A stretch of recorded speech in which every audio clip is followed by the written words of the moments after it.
absolutely no... Nobody is accounting for what they're spending. Yeah. You got people and families out here in the United States that are struggling. I just paid $600 worth of utility bills in 1 week.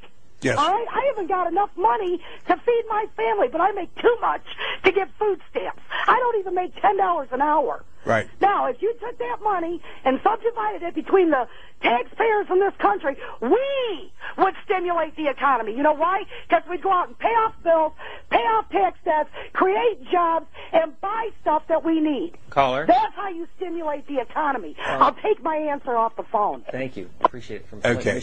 And I understand that frustration. Quite frankly, I'm equally frustrated as you are. I'm not necessarily in your particular experience or circumstance to be that frustrated by, but I'm frustrated too.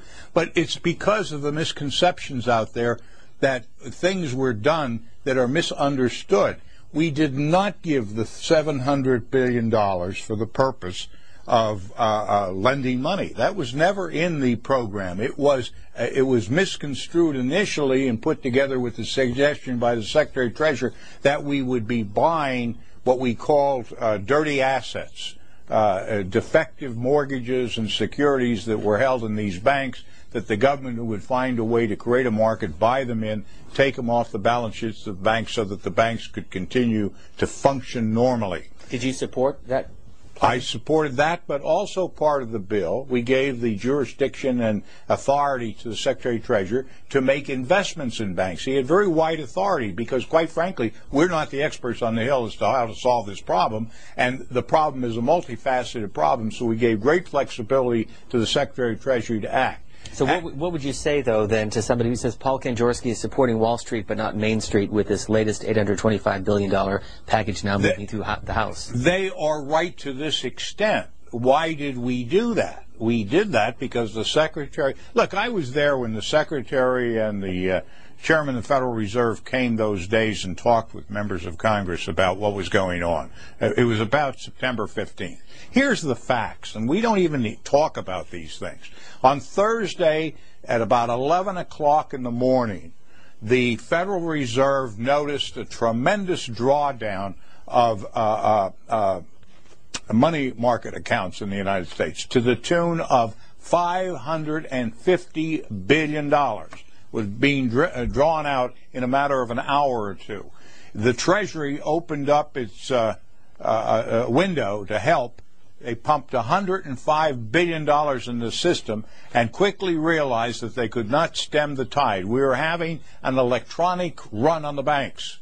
They decided to close the operation, close down the money accounts, and announce a guarantee of $250,000 per account so there wouldn't be further panic out there. And that's what actually happened. If they had not done that, their estimation was that by 2 o'clock that afternoon, $5.5 trillion would have been drawn out of the money market system of the United States, would have collapsed the entire economy of the United States, and within 24 hours the world economy would have collapsed.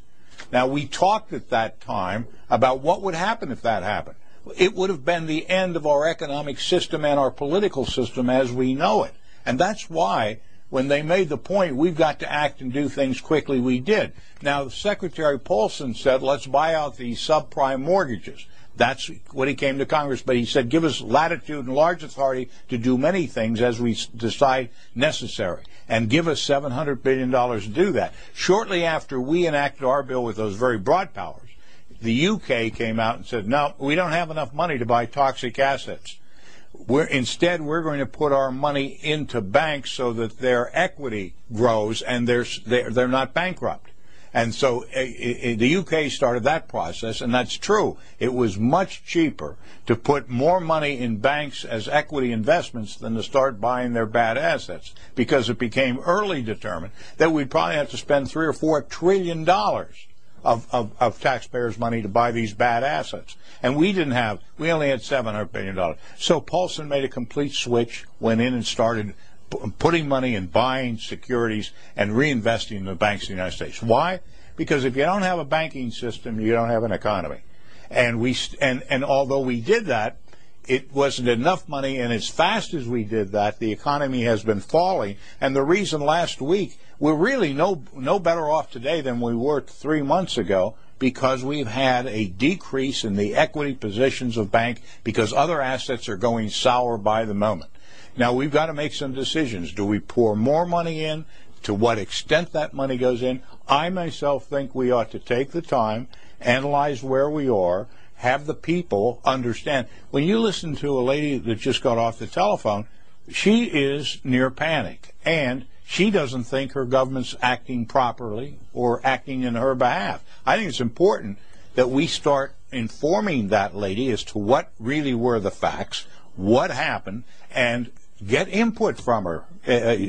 Maybe she has a better idea. We're not any geniuses in economics or finance anyhow. We're representatives of the people. We ought to take our time, but let the people know this is a very difficult struggle.